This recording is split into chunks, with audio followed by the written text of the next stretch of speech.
Happy Durga পুজো সবাইকে। সবাই খুব ভালো করে পুজো কাটাও, ভালো থেকো আর কুসুম দেখতে থাকো 5:30 থেকে। এটা কি হলো? বাই। আরে এটা তো তখন দেখি আমি কাছে করে বেরিয়ে গেলাম। কি দেখি মা কুসুমজি, শুভ পঞ্চমী। শুভ পঞ্চমী, শুভ পঞ্চমী। আরে রিমাকে দেখে তো দুঃখ পাচ্ছে না তো? আমার নিজের দিকে দেখে দুঃখ হচ্ছে। Good morning everybody. Good morning. Good morning. ও চম্পক আঙ্কেল, আজকে তোমরা খাবে? হ্যাঁ হ্যাঁ, হ্যাঁ।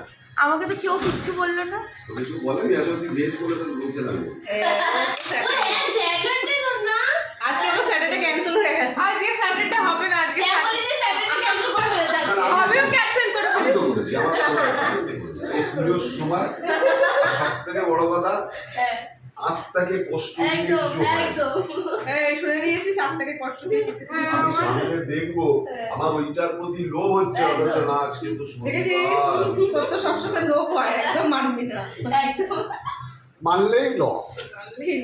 এই যে নাম রিমা, বাচ্চা মেয়ে, প্রায় 4-5টা বাচ্চা ও তো 4-5 ছেলেকে নিয়ে ঘুরে বেড়াচ্ছে। টানা পুরোদের মাঝখানে এসে তাই তো, পঞ্চমী ষষ্ঠী সপ্তমী আলাদা আলাদা। এটাই তো দিন। করতে হবে। পঞ্চমীর দিন 4-5টা ছেলে হ্যাঁ। ছেলে নিয়ে ঘুরবি, ষষ্ঠীর দিন আরো বাচ্চা বাচ্চা 6টা ছেলে নিয়ে ছোট ঘুরবি। ছেলে নিয়ে করবো। না, হ্যাঁ, কি বুঝছিস? দশমীর দিন 10টা ছেলে।